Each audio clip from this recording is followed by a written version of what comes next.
Baik, shalom, puji Tuhan. Selamat sore, salam sejahtera buat kita semua yang sudah tergabung dengan saya di akun Facebook saya atau di live streaming pada kesempatan yang luar biasa sore hari ini. Saudara yang terkasih dalam Tuhan, sambil kita membagi-bagikan atau kita share kepada banyak orang agar dapat diberkati oleh Tuhan lewat postingan ini atau lewat siaran langsung yang saya sampaikan pada kesempatan sore hari ini, saudara yang terkasih dalam Tuhan. Baik. Ya, saya bagikan juga di grup ya untuk jadi berkat bagi saudara, bagi kenalan, bagi orang-orang di sekitaran kita yang mungkin lagi santai-santai sore hari ini. Kiranya kebenaran ini dapat menjadi berkat. Puji Tuhan. Oke. Baik.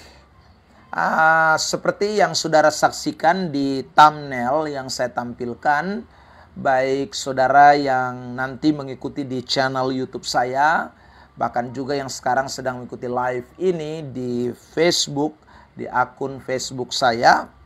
Saudara, saya mau membahas kembali eksposisi tentang 1 Timotius pasal 1, dan hari ini kita sudah masuk pada ayat yang keempat di bagian yang pertama.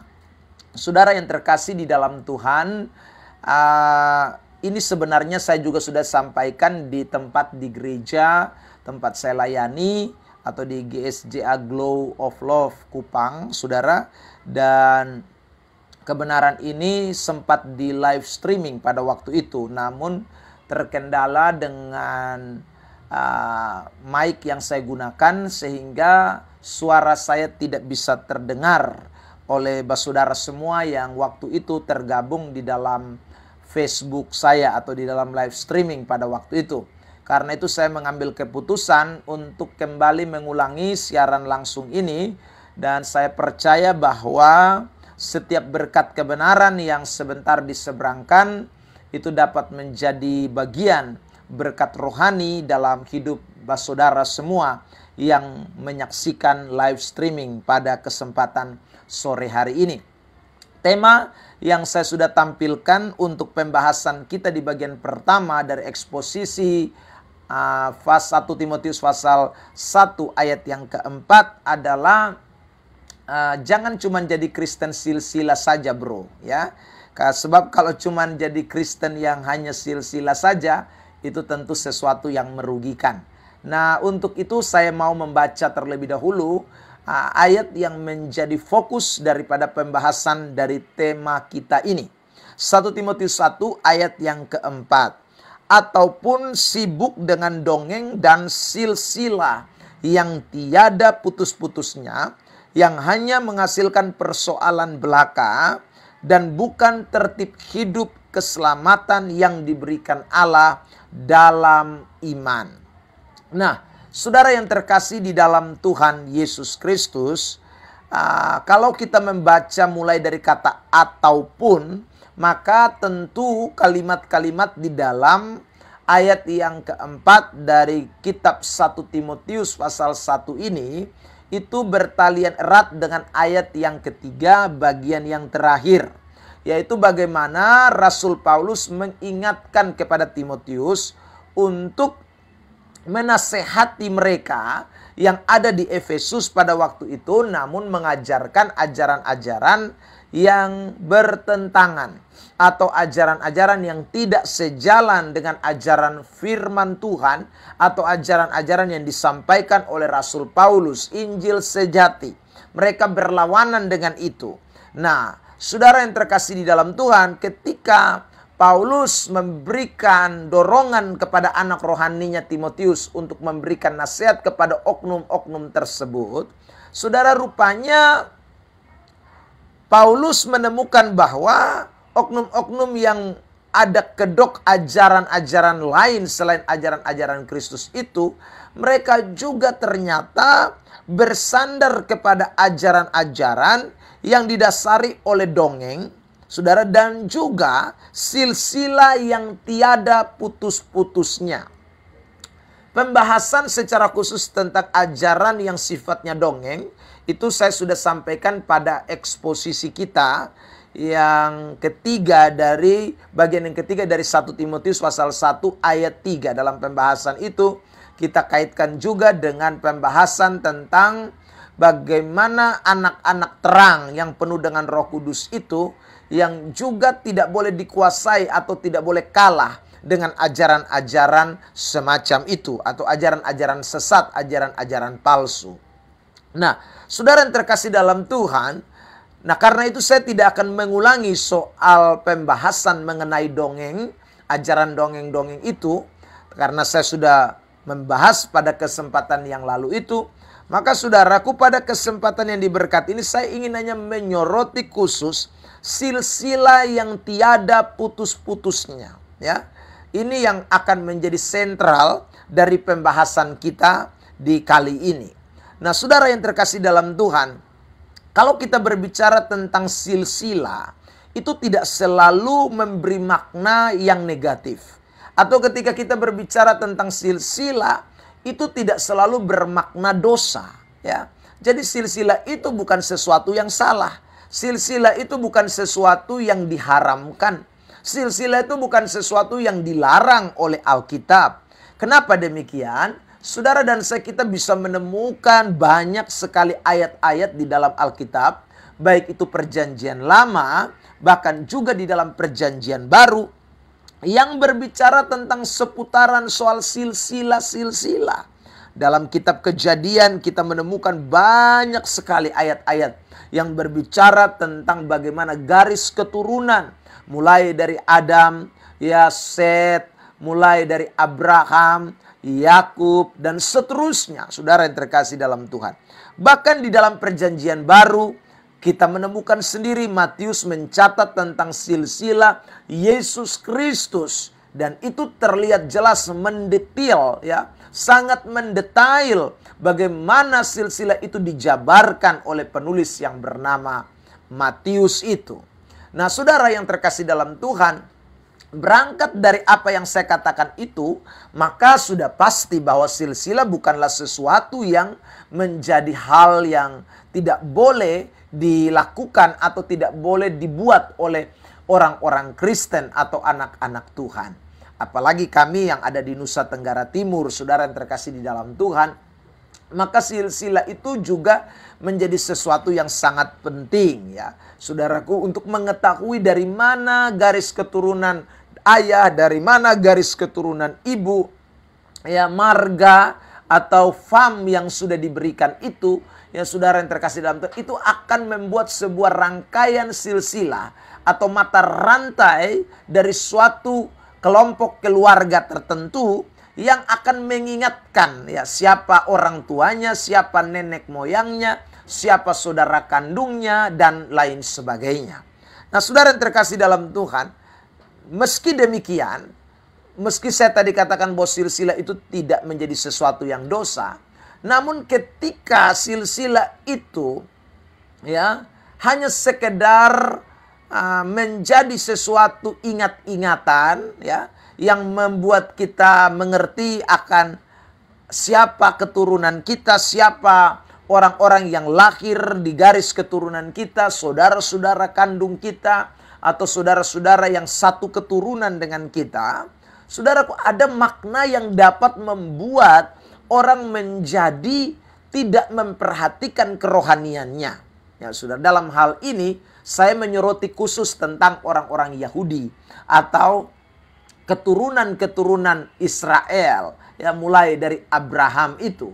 Saudara, kalau kita menemukan di dalam Alkitab kebanggaan orang-orang Yahudi itu tentang siapa nenek moyang mereka, tentang siapa bapak mereka secara jasmania, saudara, yaitu Abraham itu yang melahirkan keturunan demi keturunan sampai kepada Yakub, dan kemudian saudaraku lahirlah dari Yakub itu lahirlah 12 suku yang kemudian menguasai berbagai daerah pada masa itu, saudara.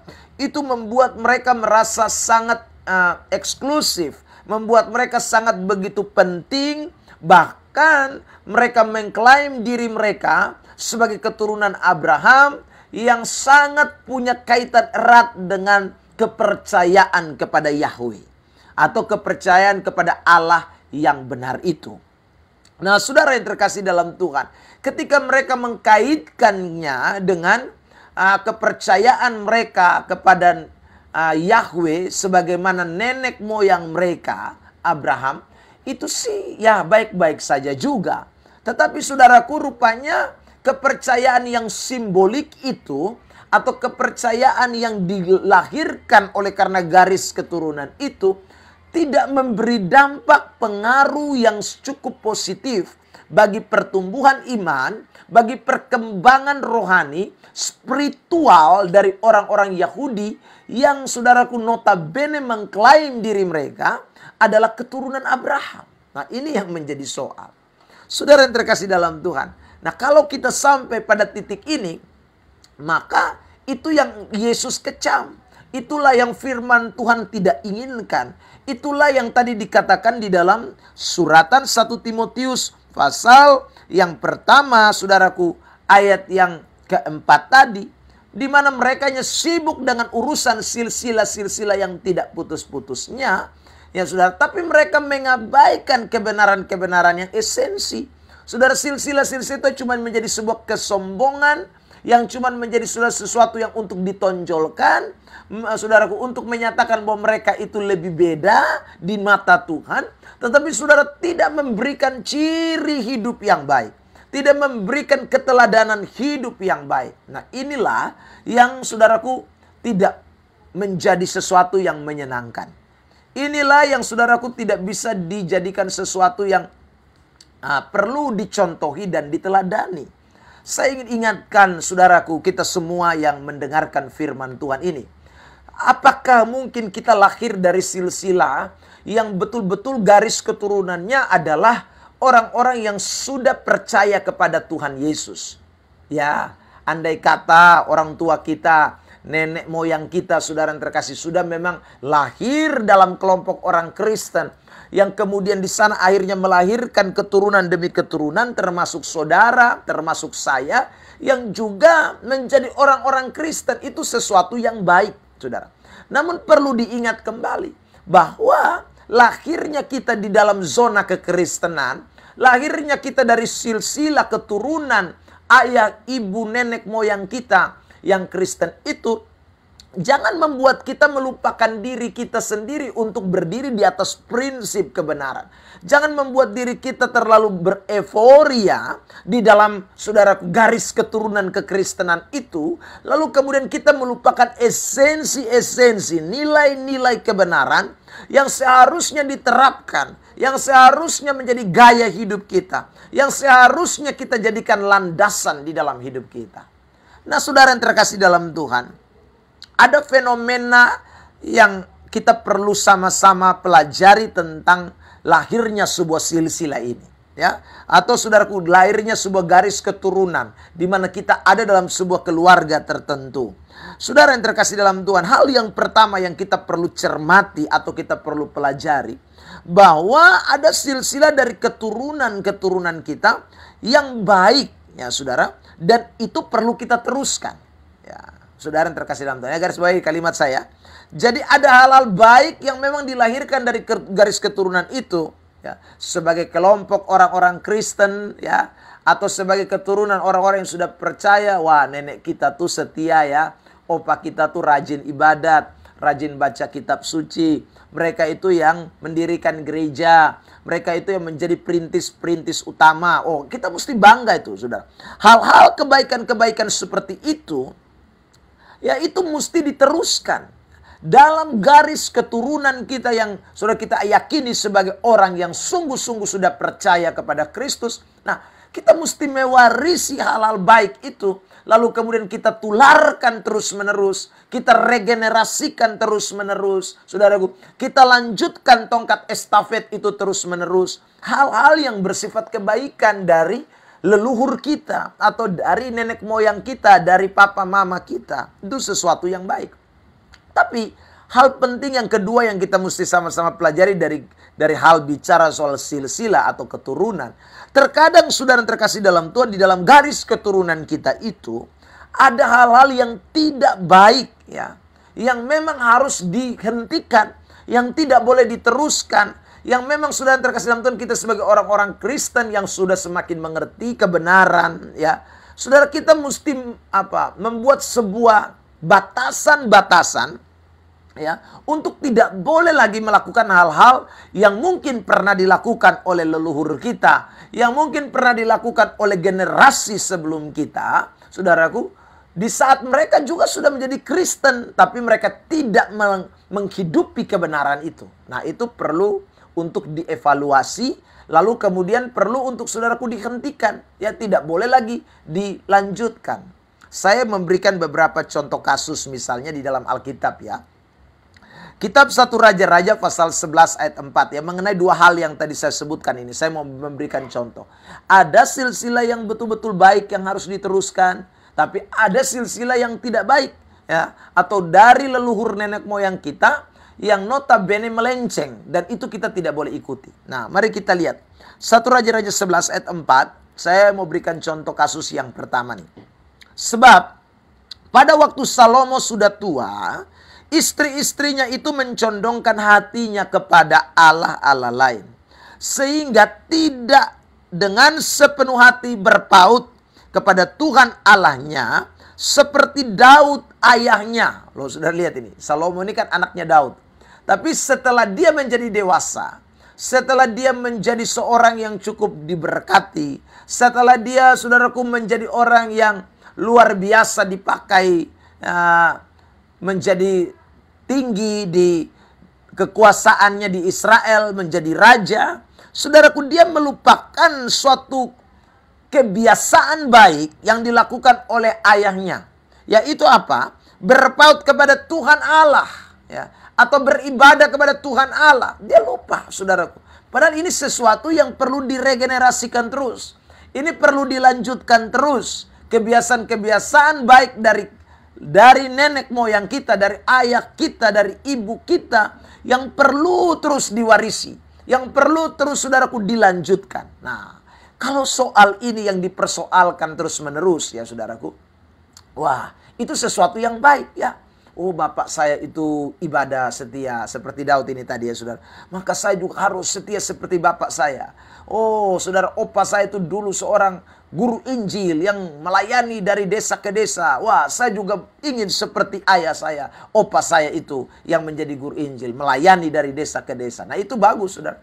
Jangan sampai justru seperti Salomo. Bapaknya setia, bapaknya sungguh-sungguh takut Tuhan, bapaknya berpaut kepada Allah, beribadah kepada yang benar. Dia, anaknya, justru sudah dipengaruhi dengan istri-istrinya itu dan gundik-gundiknya. Sehingga akhirnya, saudaraku, hatinya condong kepada ilah-ilah lain yang sebenarnya bukan gaya hidup daripada orang tuanya. Nah, ini jangan sampai loh terjadi buat generasi kita ini atau anak-anak Tuhan yang ada pada zaman sekarang ini. Justru kita harus mencontohi orang yang kedua ini. Mari kita lihat 2 Raja-Raja pasal yang ke-15 ayat yang ketiga. Dikatakan begini, ia melakukan apa yang benar di mata Tuhan, tepat seperti yang dilakukan Amazia ayahnya. Jadi Raja Azaria ini, saudaraku, dia melanjutkan, dia meregenerasikan sesuatu yang baik dari ayahnya. Jadi apa yang benar yang dilakukan oleh ayahnya itu dia lakukan terus.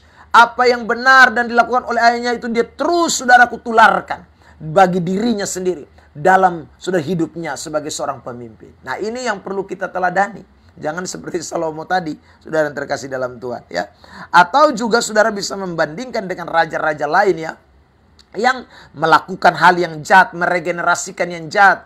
Bapaknya jahat, anaknya jadi jahat, ya, saudara. Keturunannya menjadi jahat, menjadi bejat. Nah, ini kita tidak boleh warisi. Ya, saudara yang terkasih dalam Tuhan, ini saudara bisa lihat di dalam kitab 2 Raja-Raja pasal 23, ya. Kitab 2 Raja-Raja pasal 23 itu menceritakan di situ bagaimana ada generasi yang jahat, orang tuanya jahat dan terus diteruskan anaknya, tambah hari tambah jahat, bukan dihentikan, bukan justru saudaraku dihapuskan, ya, tapi justru ikut yang tidak baik, ikut yang jahat, saudara yang terkasih. Nah, ini juga sering kali kita temukan dalam hidup kita setiap hari, bukan?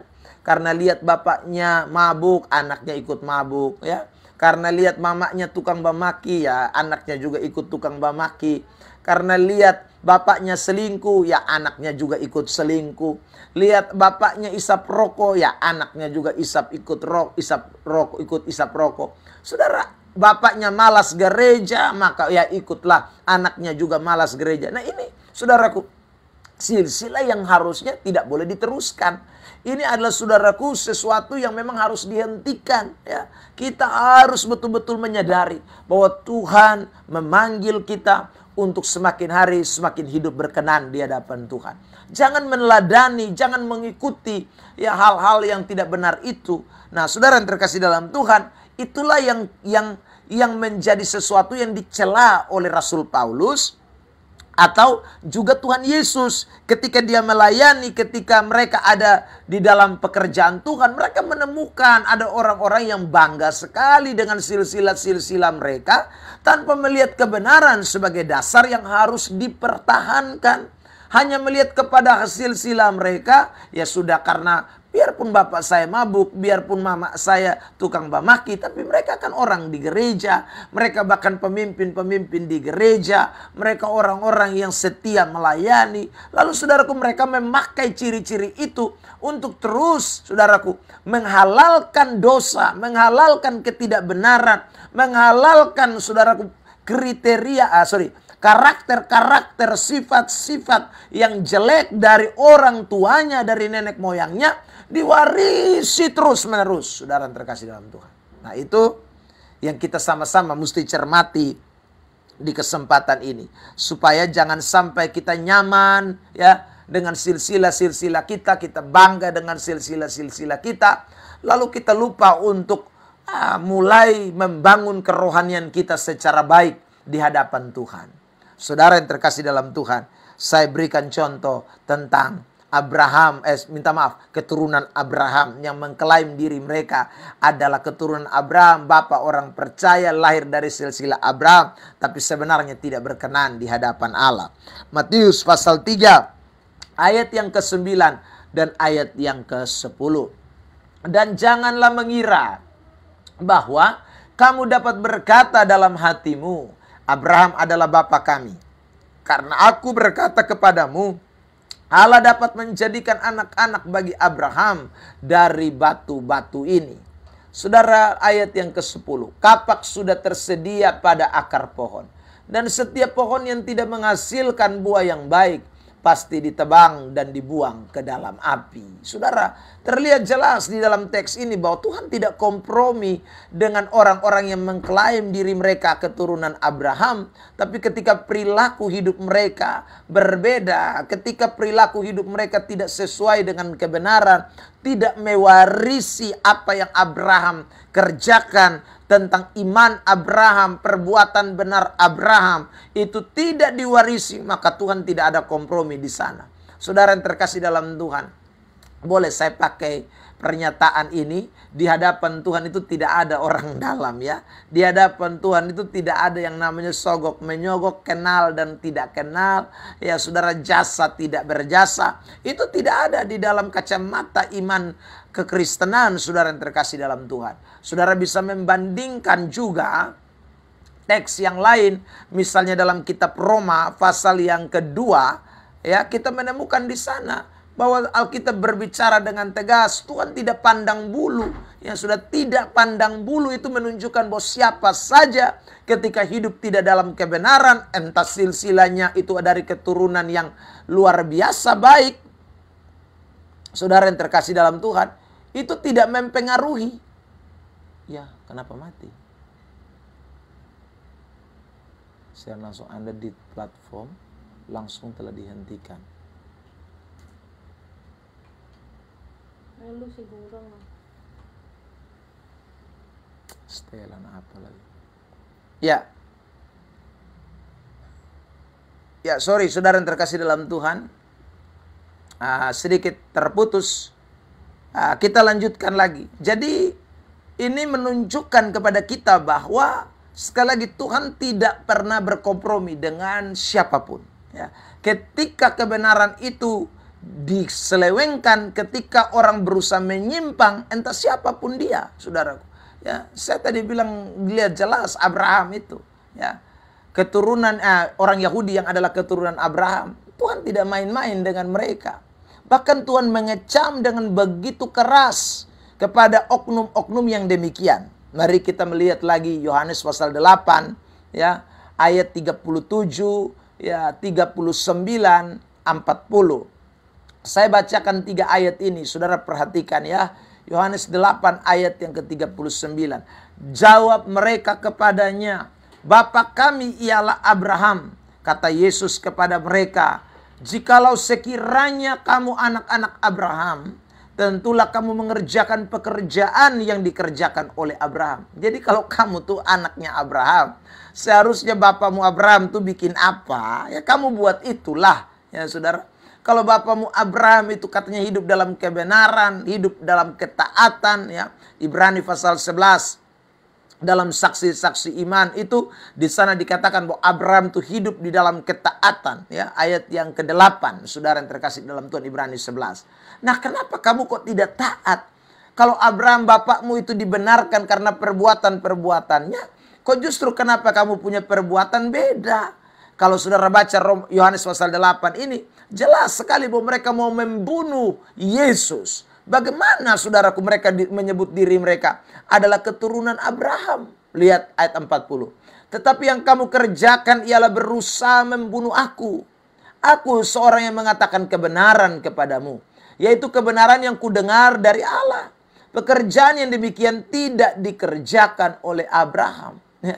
Jadi Abraham bapakmu itu, ya, atau leluhurmu, nenek moyangmu, garis keturunanmu itu tidak membunuh, tidak melakukan yang seperti kamu lakukan sekarang. Ya. Kok justru kamu beda? Wah, ini nih ada istilah yang mengatakan ya, buah jatuh tidak jauh dari pohon, tapi ini nih rupanya di tebing, ya saudara, sehingga buahnya jauh sekali, ya. Pohonnya saudaraku berdiri tegak, ya, dalam kebenaran, di dalam sungguh-sungguh kesungguhan ketaatan kepada Allah yang benar, Yahweh pencipta langit dan bumi, berprinsip pada kebenaran, ya saudara. Tapi justru sebaliknya, ya, keturunan-keturunan dari Abraham ini, saudaraku, adalah pemberontak, pembunuh, ya, bahkan mereka mengecam kebenaran-kebenaran yang disampaikan oleh Kristus Tuhan. Nah, inilah yang saudara yang terkasih dalam Tuhan, tidak boleh terjadi bagi kita generasi sekarang ini yang juga mengaku sekali lagi mungkin lahir dari Kristen. Sekali lagi saudara, itu suatu kebanggaan kalau nenek moyang kita orang Kristen. Satu kebanggaan tersendiri bahwa saudara dan saya kita lahir dari keluarga yang betul-betul saudaraku hidup di dalam iman kepada Yesus Kristus. Tapi sekali lagi, kalau ada iman yang perlu diregenerasikan, ada hal-hal baik dari Kristus yang sudah lahir kepada nenek moyang kita, yang sudah dihidupi oleh nenek moyang kita. Saudara dan saya pun harus melakukan itu. Hidupilah itu. Kalau sebaliknya memang di masa yang silam, nenek moyang kita, saudaraku, yang notabene katanya waktu itu mungkin mereka sudah mengenal Kristus, tapi hidup mereka, sejarah membuktikan, histori yang diceritakan kepada generasi kita sekarang, bahwa mereka hidup melenceng dari kebenaran. Sesungguhnya kita yang hari ini ada di dalam Kristus harus mulai berubah. Tinggalkan itu, generasi itu. Buat sebuah generasi silsilah baru dalam kerohanian saudara dan saya. Itulah yang Tuhan kehendaki bagi kita sekalian. Saudara yang terkasih dalam Tuhan Yesus Kristus. Nah, ada hal-hal yang perlu kita sama-sama perhatikan. Apa yang menjadi sebab, ya, sehingga apa yang menjadi sebab sehingga mereka tidak mewarisi apa yang sudah Abraham lakukan. Mereka justru saudaraku melahirkan suatu kebiasaan baru yang tidak dikerjakan oleh Abraham. Nah, ini yang kita soroti pada kesempatan diberkati ini. Saudara yang terkasih dalam Tuhan Yesus Kristus, mari kita perhatikan ayat yang ke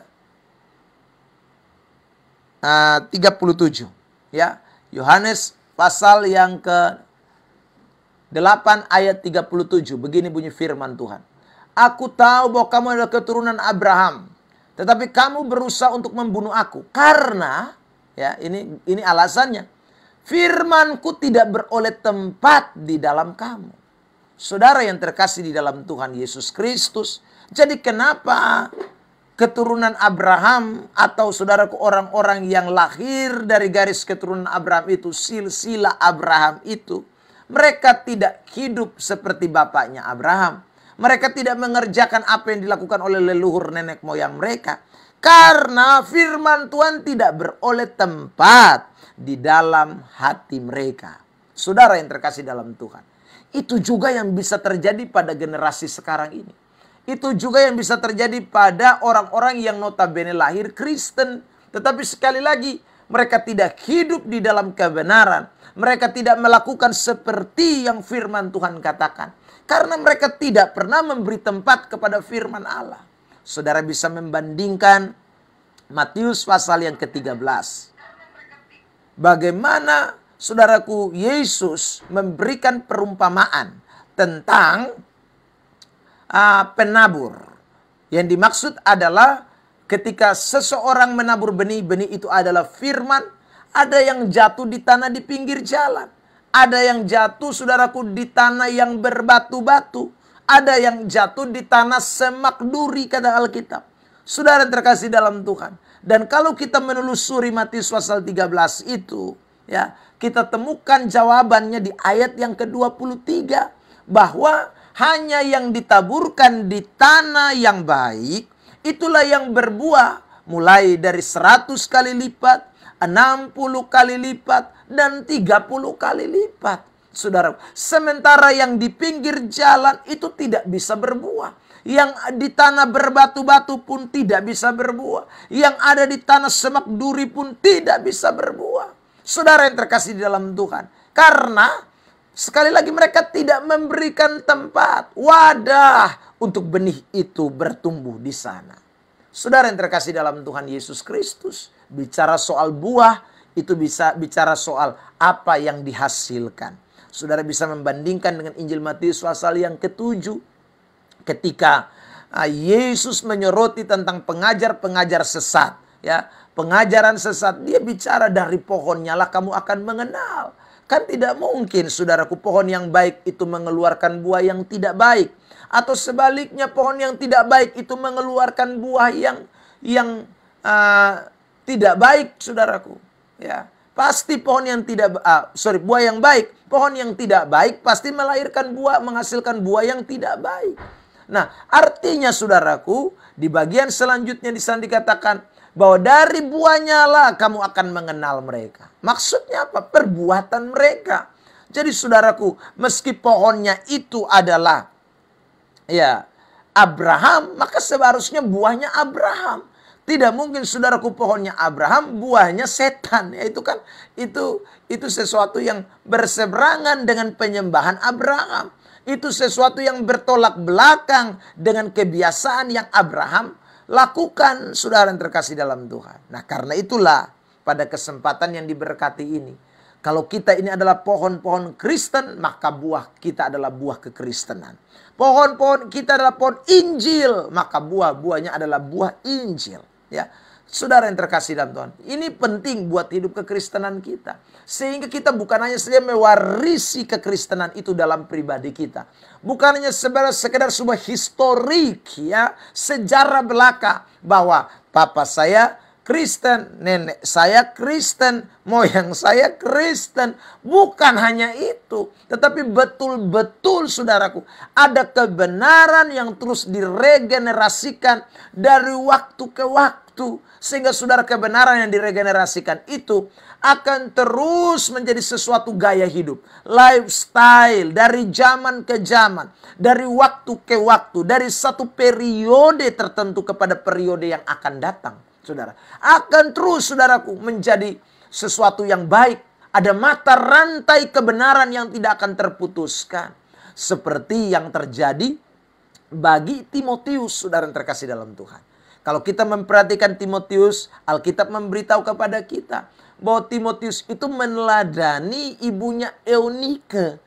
Eunike ini saudaraku punya ibu namanya Lois. Jadi Lois meregenerasikan kebenaran kepada Eunike.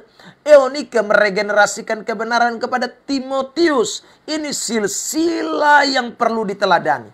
Inilah yang saudaraku perlu diteladani oleh orang-orang Kristen. Ya, saudara yang terkasih dalam Tuhan. Ini betapa pentingnya buat kehidupan gereja Tuhan. Saudara, yang kedua yang perlu kita perhatikan. Kenapa? Apa yang menjadi penyebab sehingga keturunan Abraham ini hanya cuma mewarisi silsilahnya saja, tapi tidak mewarisi kebenarannya. Mari kita lihat Yohanes 8 ayat yang ke-43. Saya bacakan firman Tuhan buat kita sekalian. Apakah sebabnya kamu tidak mengerti bahasaku? Dikatakan, sebab kamu tidak dapat menangkap firmanku. Saudara yang terkasih dalam Tuhan, hal kedua yang saya mau garis bawahi adalah kata menangkap. Menangkap itu bicara soal bagaimana kita berupaya untuk saudaraku mendapatkan sesuatu. Itu kata menangkap. Ya. Firman Tuhan, bahasa Tuhan itu perlu ditangkap, saudara. Atau dengan kata lain, perlu diberi respon yang positif. Perlu saudara yang terkasih dalam Tuhan diberi tanggapan yang betul-betul sungguh-sungguh kepada kebenaran. Saudara, ada orang Kristen pergi gereja, tapi mereka tidak mendengar firman itu untuk ditangkap. Mereka tidak mendengar firman itu untuk diresponi. Yakobus memberitahu ibaratnya seperti orang yang melihat mukanya di depan cermin, ya. Yang sebentar saja kemudian dia lihat, lalu dia balik belakang, dia lupa. Itulah orang-orang Kristen yang tidak mau menangkap firman Allah. Jadi sudah dia pergi gereja, dia dengar khotbah, dia dengar pembacaan firman, dia juga baca Alkitab. Tapi dia tidak memberikan respon yang sungguh kepada kebenaran. Dia tidak memberikan daya tangkap yang kuat terhadap firman itu. Sehingga firman itu akan berlalu begitu saja. Firman itu tidak bisa saudaraku tinggal tetap di dalam hidupnya. Bahasa yang mungkin lebih sederhana yang kita temukan di dalam Alkitab yang diulang-ulang saudaraku, yaitu kata merenungkan. Kalau saudara membaca kitab Mazmur pasal yang pertama, di sana dikatakan yang kesukaannya ialah Taurat Tuhan itu, dan yang merenungkan Taurat itu siang dan malam. Orang yang merenungkan adalah orang yang meresponi. Orang yang merenungkan adalah orang yang memiliki daya tangkap terhadap kebenaran. Orang yang merenungkan adalah orang yang merasa bahwa kebenaran itu mempunyai suatu tempat yang spesial di dalam hidupnya. Orang yang merenungkan firman itu, saudara, orang yang sedang berusaha untuk memahami lebih dalam, lebih jauh tentang kebenaran itu. Nah, itulah yang Tuhan inginkan dalam hidup kekristenan, saudara.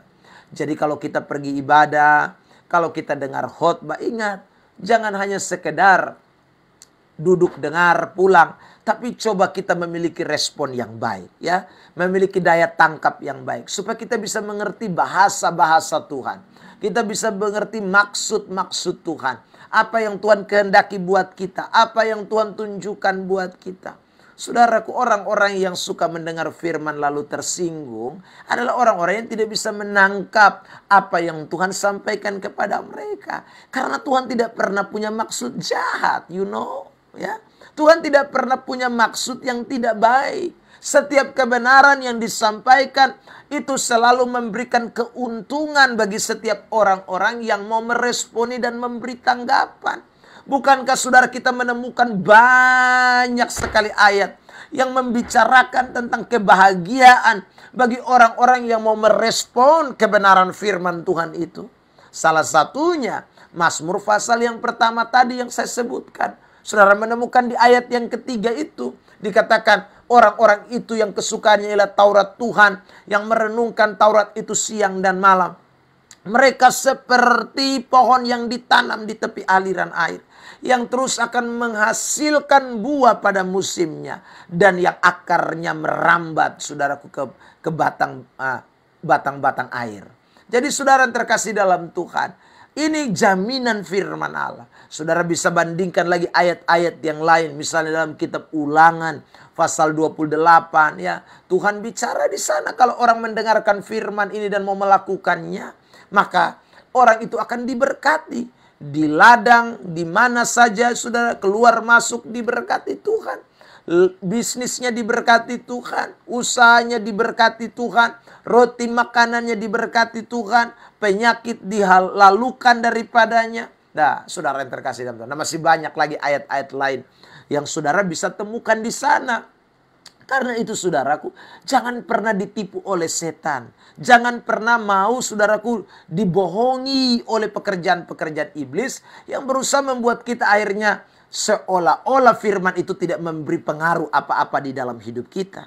Seolah-olah firman tentu cuma kata-kata bualan semata. Sehingga itu hanya sekedar menghibur telinga orang, ya. Maunya hanya sekedar ya menghibur pendengarannya tanpa mau menangkap dengan sungguh-sungguh, meresponi dengan sungguh-sungguh kebenaran yang Tuhan inginkan terjadi dalam hidupnya. Saudara yang terkasih dalam Tuhan, nah itulah yang membuat orang Kristen hanya lahir dari garis silsilah saja tanpa mewarisi kebenaran-kebenaran yang sesungguhnya. Yang terakhir, yang ketiga, saudara yang terkasih dalam Tuhan, mari kita melihat dalam Injil Yohanes pasal 8 ayat yang ke-41. Kenapa orang-orang Yahudi pada masa itu saudara, mereka kok tidak mewarisi kebenaran dari Abraham? Justru mereka melakukan sebuah tindakan-tindakan yang bertolak belakang dari leluhur mereka. Saudaraku, mari kita temukan di ayat 41 dan ayat 44, 47. 3 ayat ini kita sama-sama perhatikan. Kamu mengerjakan pekerjaan bapamu sendiri, ya. Jawab mereka, kami tidak dilahirkan dari zina. Bapa kami satu, yaitu Allah. Ya, jadi Yesus menuduh mereka nih, ya. Yesus bilang begini, kamu mengerjakan pekerjaan bapakmu sendiri, ya. Saudaraku, lalu mereka bilang, kami tidak dilahirkan dari zina, ya. Kami ini punya kepercayaan bahwa seperti Bapa kami, yaitu Allah itu Bapa kami yang satu. Saudara terkasih dalam Tuhan. Tapi Yesus justru berkata beda. Sekarang lihat ayat yang ke-44. Iblislah yang menjadi bapakmu, dan kamu ingin melakukan keinginan-keinginan bapakmu. Ia adalah pembunuh manusia sejak semula dan tidak hidup dalam kebenaran. Sebab di dalam dia tidak ada kebenaran. Apabila ia berkata dusta, ia berkata atas kehendaknya sendiri. Sebab ia adalah pendusta dan bapa segala pendusta. Saudara yang terkasih dalam Tuhan. Itu garis bawah itu. Jadi kamu tuh tidak mendengarkan apa yang bapakmu sampaikan. Ya. Tapi kamu mendengarkan iblis yang menjadi bapakmu. Ya. Kalau kamu berkata bapakmu Allah, loh masa? Yang kamu lakukan justru keinginan-keinginan setan, bukan keinginan-keinginan Tuhan. Bagaimana mungkin saudaraku bapakmu itu Yahweh, Elohim, Allahnya Abraham itu.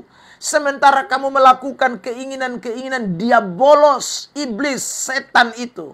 Saudara yang terkasih dalam Tuhan. Yang betul-betul dari mulanya dikatakan adalah pembunuh. Yang di dalamnya tidak ada kebenaran. Saudara yang terkasih dalam Tuhan. Nah, itulah yang mengakibatkan mereka berbeda, saudara yang terkasih dalam Tuhan. Jadi hari ini, kalau ada orang Kristen yang modelnya seperti keturunan Abraham ini, ya, saudaraku, mereka tidak menghidupi kebenaran di dalam diri mereka. Meskipun, saya ulang lagi, dari bapaknya Kristen, neneknya Kristen, ya, moyangnya Kristen, saudara yang terkasih dalam Tuhan. tapi dia tidak pernah hidup di dalam kebenaran, itu membuktikan bahwa sesungguhnya dia punya Bapa bukanlah Bapa surgawi. Dia punya Bapa bukanlah Allah Elohim, Allah yang luar biasa, Yahweh, pencipta langit dan bumi, Yesus Kristus, Roh Kudus, Tritunggal yang Esa. Itu bukan dia pembapa, saudara terkasih dalam Tuhan. Tapi setanlah, iblislah yang menjadi bapaknya. Sehingga saudara terkasih dalam Tuhan, yang dia warisi adalah keinginan-keinginan setan. Yang dia warisi adalah perbuatan-perbuatan setan. Yang dia warisi adalah hal-hal yang jahat, saudara yang terkasih dalam Tuhan. Ya, itu yang terjadi dalam hidup orang-orang Yahudi pada waktu itu, saudara yang terkasih dalam Tuhan. Nah, ini yang membuat Rasul Paulus mengecam. Ya, inilah yang membuat Rasul Paulus harus memberikan teguran keras lewat hambanya yang bernama Timotius itu. Supaya pergi dan beritahu kepada jemaat yang ada di Efesus itu untuk berhenti, ya saudaraku, hidup dalam silsilah yang tidak putus-putus tapi di luar kebenaran. Ya, hanya soal mempersoalkan silsilah yang tiada putus-putus tapi tidak hidup di dalam kebenaran. Hari ini saya sebagai hamba Tuhan juga memberikan pesan ini kepada saudara semua yang sedang menyaksikan live streaming ini dan juga yang mengikuti lewat channel YouTube saya. Saudara yang terkasih, dengarkan baik-baik ya, bahwa firman Tuhan menghendaki kepada kita bukan hanya sekedar lahir dari generasi atau dari marga, dari fam, orang-orang yang notabene Kristen dari awal. Tapi sekali lagi, bagaimana kebenaran Tuhan itu memang harus kita hidupi dalam hidup kita. Kebenaran firman Allah harus menjadi lifestyle hidup kita. Saudara, kita mesti berhenti urus silsilah yang tiada putus-putus itu. Tapi, saudaraku, lalu tidak mengurus kebenaran yang sesungguhnya menjadi esensi kita. Ya, jangan bangga ya dengan saudaraku hanya sekedar silsilah tanpa kebenaran. Jangan bangga ya saudara hanya dengan sebuah keturunan yang hebat dari awalnya karena saudara sudah Kristen, tapi kebenaran tidak dihidupi di dalamnya. Saudara, ini penting buat kita semua yang hadir, yang menyaksikan saudaraku live streaming pada kesempatan ini. Firman Tuhan akan menolong kita semua. Sebagaimana jemaat di Efesus ditolong oleh kebenaran-kebenaran yang disampaikan Rasul Paulus lewat anak rohani yang bernama Timotius. Hari ini, di jam yang sama, di waktu yang sama ini saya ingin sampaikan. Kebenaran itu datang juga kepada kita. Supaya kita mulai menjadi orang-orang Kristen yang sungguh-sungguh hidup di dalam kebenaran. Ya, puji Tuhan saudara yang terkasih dalam Tuhan. Kebenaran yang saya bagikan ini kiranya boleh menolong kita semua untuk hari lepas hari seperti thumbnail yang saya sudah tampilkan di layar di depan saudara. Ingat, jangan hanya saja menjadi Kristen silsilah, tapi Kristen yang menghidupi kebenaran. Itu menjadi sesuatu yang penting. Tuhan Yesus memberkati kita sekalian. Saya ingin ingatkan lagi saudaraku untuk jangan lupa berbagi bagi orang lain supaya kebenaran-kebenaran itu dapat menjadi berkat juga bagi orang lain. Tuhan Yesus memberkati kita semua. Sampai ketemu di lain kesempatan. Haleluya.